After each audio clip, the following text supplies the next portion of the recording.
We're taking another look at the 2025 recruiting class today. We're shining a spotlight on four-star tight end James Flanigan, who signed with the Notre Dame Fighting Irish. We're going to be looking at his highlights. We're going to be looking at his 24/7 Sports player profile page. But before we dig in, you need to click that subscribe button right now, because we're looking at the 2025 recruiting class every day, player by player.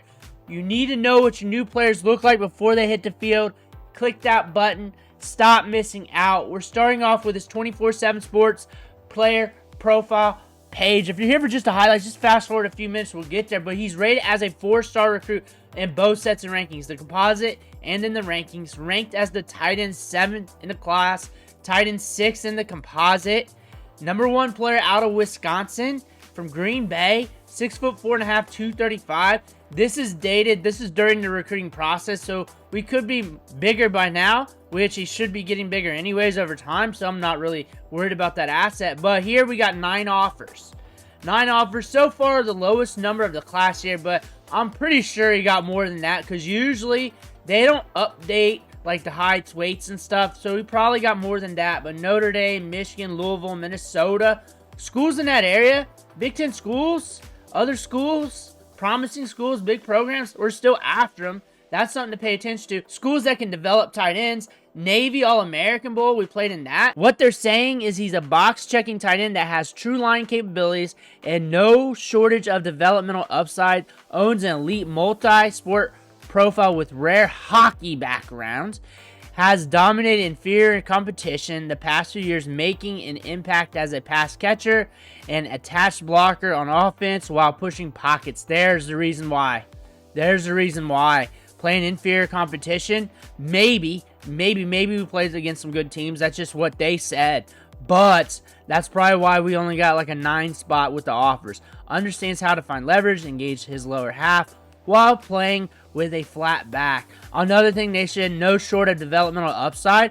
So they're probably saying he's from a program where not fully developed yet. They're saying he's part of the freaks list for 24/7 Sports, multi-sport athlete, played hockey, we did track.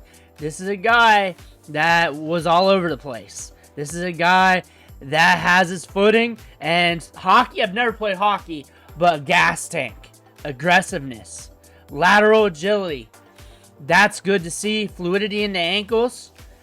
Jim Flanigan's his father, 1994 NFL draft, played for the Bears. Jim Flanigan, his grandfather, played Super Bowl II. So we got a damn good bloodline here. Locked in with Notre Dame. Stanford tried to get at him. Notice this. We saw Notre Dame, Stanford, Michigan. These are programs that can put out tight ends and develop them. So they know what they're looking for when they're looking for a tight end. That's something to pay attention to. That's what I've noticed throughout the years when studying the NFL draft. So teams that go after tight ends are going after him.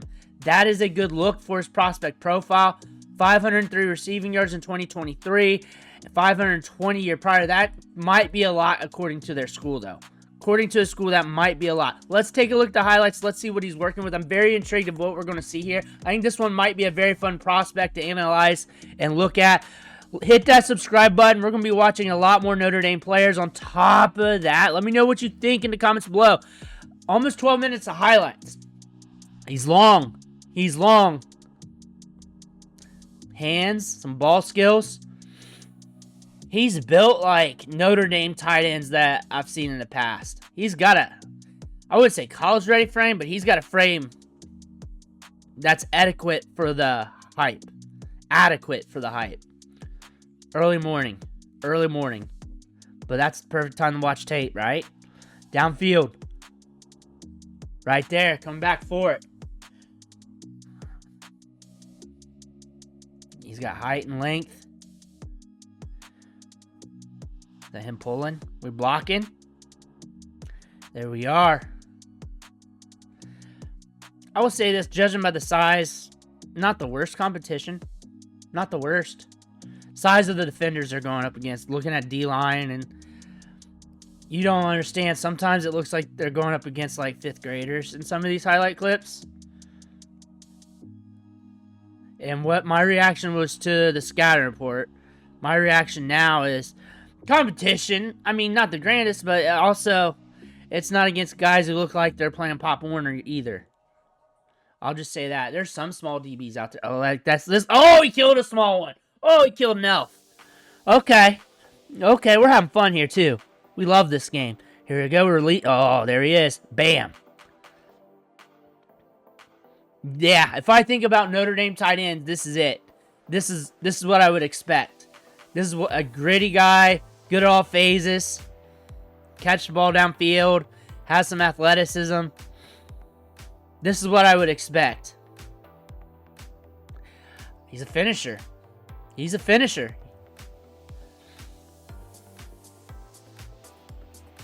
Where's he at? Lost him. There he is. I will say this. Most aggressive blocker among tight ends in this draft. Like right there. There he is. Turns them. Hands a little out, though. Gotta keep them guys in. To him. His plays are he's doing all kinds of different stuff. They don't highlight him. There he is. Turning him away from the play. Finishing, guys. Finishing, guys.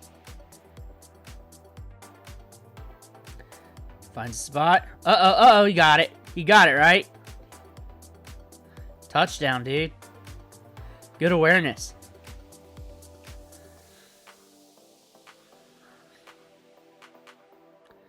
He's mauling kids. He's mauling kids. They saw something at the Navy All-American game. I could see it. I could see it. Because he's very aggressive. I could see him in practice mauling some other players and them just marking their notes. Him playing aggressive. That's where he's flashy. That's where he's flashy. Mauling. Being stout. Ball's coming in the air. That's where he's flashy. Like, he's not going to be that flashy tight end that split out wide every single snap of their highlight tape. That is faster than some of the wide receivers in the class. It's breaking off routes like a... This is a guy that's gritty. This is a guy like your typical Stanford, Notre Dame, Michigan tight end that brings his lunch pail, gets downfield, makes the catch. Good over the middle because he's at the right place at the right time. Does stuff like that. Attack the backer, breaks off. Plays in line, blocks his face off.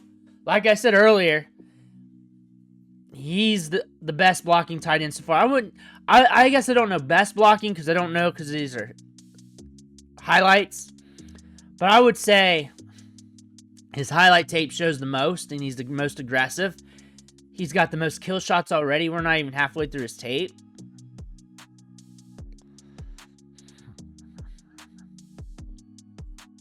I think for what Notre Dame wants and what we've seen come to the league, we have a ton of potential here. When they said development, I understand. There's a lot of room for growth, which I like. Room for growth. And the thing is, I've never really seen them use that as a positive before, so maybe they're watching this channel. Because some of these videos do blow up, and I do criticize 24/7 Sports On 3 and all them a lot for not mentioning that as part of their prospect analysis. Like, a lot. And some of these videos do blow up depending on the player and team. Usually Notre Dame players blow up. They get a fair bit of views because Notre Dame fans are awesome. They are awesome. They're very good fans. Here we are down there.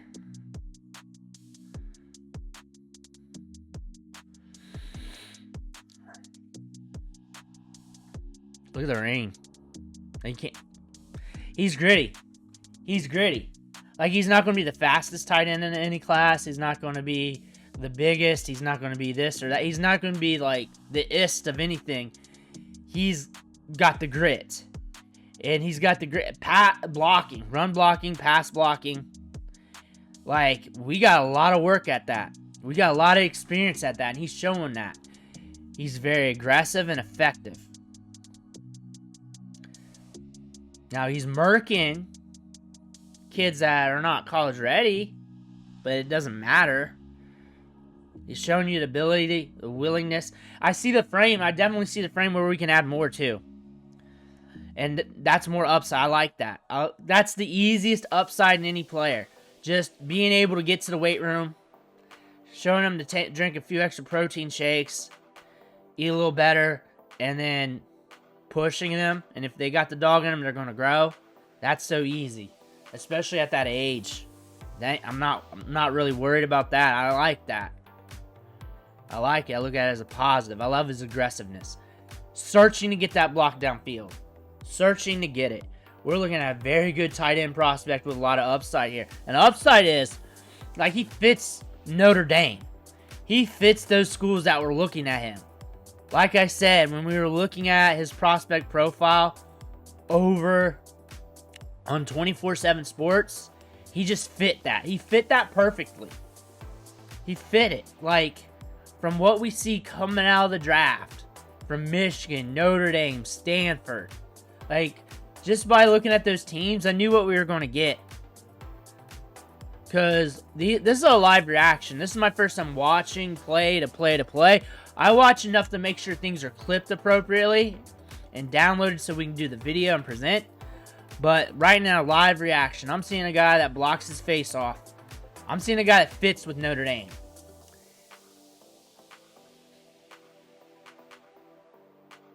There he is. Good blocker. Good blocker.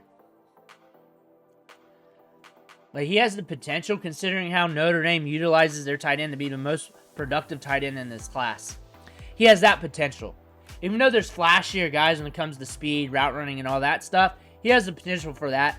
If he develops in this system, he has the potential for that. He's very strong at contact, very strong blocker. Obviously, he's going to put the work in. Obviously. We're going to have a very good player here. This guy's got a lot of upside. I think we're good here. I think we're looking at a very good tight end prospect that's going to gel well at Notre Dame, that you're going to see on Saturdays making plays. Sooner than later, he's going to climb up the depth chart. This is another good tight end prospect going to Notre Dame that they can develop. He fits their system, can get downfield, make plays, has a little bit of route running prowess to him, but he can block, and he blocks his face off. He can be inline. He can do a little bit outline. We got length. We got room to grow. And not just size, but in development, which is what I always like with these players. I know I like to look on the upside and be positive, but I like to be positive. And a lot of these players, when you look at the whole list of like 100 to 300 players, most of them are not going to make it. However, a lot of them do have some upside traits that could allow them to make it, and you want to look at that while they're fighting up the depth chart, so you notice that when you look at the practice clips, you read the news of what's happening in spring ball, so you get a good idea of what that prospect looks like and how they could win on the field. Because it's obviously, we know how players don't win on the field, but he's going to win pass blocking, run blocking, being aggressive, being effective, running the plays appropriately, developing rapidly with a lot of room to growth, getting downfield, making big plays, because he's got the potential for that with that length down the seam. Let me know what you think in the comments below. Make sure to hit that subscribe button on the way out. Thank you for watching. Catch you on the next video.